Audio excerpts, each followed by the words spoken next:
Is it do-it-yourself even safe? Because according to my YouTube comments, and I quote, all you have to do is just Google do-it-yourself solar roof fires and you're gonna find a lot. So I did, and I didn't find a lot. The problem is that people are just way too afraid. And in this video, I'm going to try to make a case for do-it-yourself solar installation because actually, in my opinion, they're actually safer than the ones that are done by the big corporations. Some people live their life in fear, and if they ended up Googling how many fires are from the do-it-yourself YouTubers, that means that they're trying to prove a point that doesn't necessarily exist. If you Google how many people die in car accidents, you will literally have to hire your own driver, because if you do it yourself, I mean driving, it's very dangerous. 70,000 people die in the United States every year because of it. So let me make a very, very important point before I show you what I have over here. When you do it yourself, you have a smaller system. The reason that you have a smaller system is because when you are doing it through a corporation that has the net metering, you don't get paid as much for your electricity that you're producing versus the electricity you're consuming. You only get paid about half. Therefore, you have to produce at least twice as much just to offset the cost of the energy that you're consuming. So if you're using 10 kilowatts, you have to produce 20 kilowatts to be able to just break even. But then because the sun doesn't shine all day long, and because there are some cloudy days, sometimes the system has to produce 3, maybe 4 times as much energy just to offset what you're using. A lot of the solar systems that are industrial on top of your house, they're 3, maybe 4 times as big as a do-it-yourself solar system. This solar system that I have over here, this is a 2.4 kilowatt. Or 2400 watts. So I'm running less amps, less volts. Therefore, the risk is smaller. And that's the whole point. When you're paying money out of your own pocket to build a very, very big system to offset costs for the way that the credits get transferred between what you're using and what you are putting in, you're running more volts, more amps to be able to compensate. So therefore, a do-it-yourself system where you don't have to, you're only producing what you're consuming, it's a lot safer because you're running it at a much lower voltage or amp. And that brings me to this system. So as I said, it's a 2.4 kilowatt system, but I'm only using about 1.5 kilowatts during the winter because the solars and the sun are not perfectly aligned and I have to follow the curvature of my roof. I'm pulling in 120 volts through this system, and I am pushing about 12 amps with a maximum of like 20 if everything would have run at full capacity. Now I have a fuse over here that is specifically designed to break away at 30 amps. So I have a little bit of a headroom, but I'm never really pulling that many amps. Now this 120 volts, this is DC, and it's a little bit different than the 120 volts that you get in an AC outlet in your house. In your house and any AC outlet you have, it's 120 volts AC with 20 amps. So I'm running 120 volts DC with 10 amps. And also AC is a lot more dangerous, and it's dangerous because alternating current, as in AC, it's the type of a current that once you touch it, it gives you 2 types of motion, forward and backwards, because it's alternating, and therefore once you grab it, you can't really let go. The difference between AC and DC is that DC is a direct current. It's a type of a current that only gives you one type of a motion. So when you touch it, your muscle extends and kind of like pushes you away. So it's a lot safer than the AC. Obviously, you don't want to touch any of them, but it's a lot safer because it's easier to let go. You don't have to let go. You're actually going to get pushed away. Now, obviously, if you are on the top of the ladder, you're going to fall off, but it's still better than still hanging onto the wire and going like this. So I'm talking very, very small numbers and safer than what you literally have in the outlet, and your 2-year-old can shove in a screwdriver over there and get electrocuted. So this part should be no-brainer. Also, I ran 2 wires over here. They're 8 gauge each. And why did I run 2? It's because I did it myself and I had the extra wire.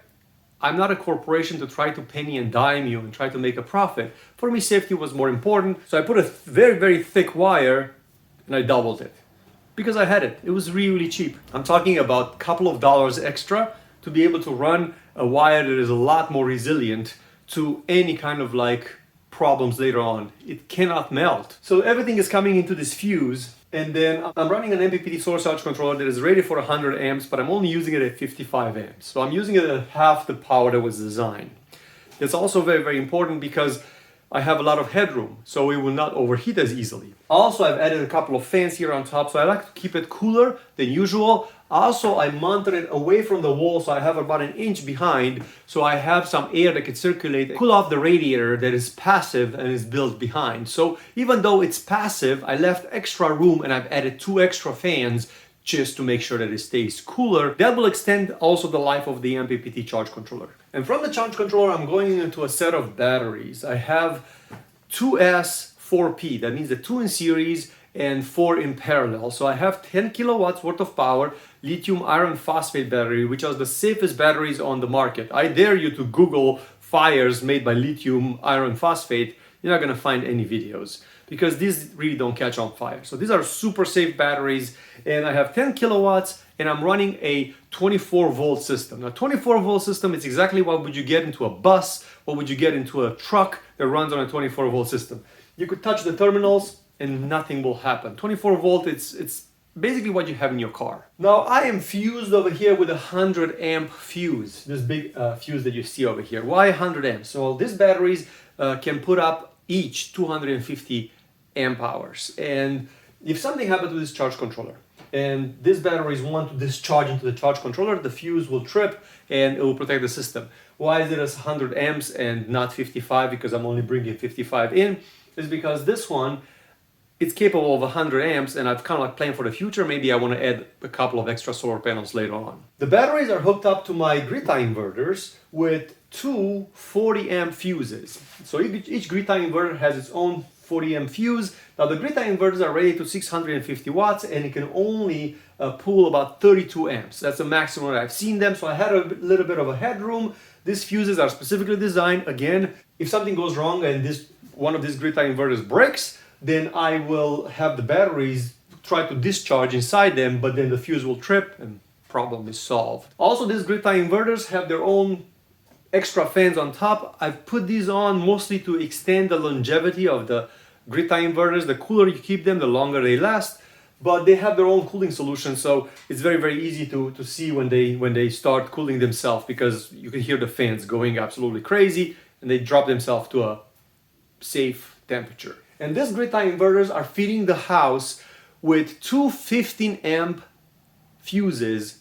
So each one is on a separate 15 amp fuse in the panel. So they are feeding through these little meters made by Emporia, which allow me to see how much power I'm producing. And they only produce as much power as I need. So if my appliances turn on, there is a little sensor over here that will sense that and it will automatically send the power to where I need it. Very, very important to be hooked up on their own fuse with no consumers on the same line. Because if you add consumers on this line and it pulls anything from the network, then that 15 amp fuse becomes a 20 or a 25 because it's behind the fuse and it could create issues. So therefore, on these plugs, you have nothing that you plug in except little monitoring devices like the ones that I have that are using maybe a couple of watts. And that's it. This is the simple system that I've built, and everything is built with double the wire needed. So these grid tie inverters, they only need 32 amps. So a 8 gauge wire will be sufficient. Well, I added 2. Why? Because I had this much extra cable. So now I could pull 100 amps through those wires, even though I only need them at 50. And everything is doubled down over here. So everywhere it kind of like required to be 50 amps, I put 100 amp wire. And the reason that I've done that is because when you do it yourself, you don't have to pay for labor and you don't skimp on materials because you don't have to. Materials usually are really, really cheap, but labor to install that extra material and the material itself, it's money that comes out of the pockets of the shareholders of the company. So they want every penny because greed is huge. So therefore, I think that when you actually build yourself, the do-it-yourself systems are actually safer than the ones that big corporations install. And the third point that I have, because I had 3 points to make in this video. When the big corporations come over and install the solar system for your house, first of all, it's bigger, so therefore you're pushing more amps, so you could catch on fire because of that.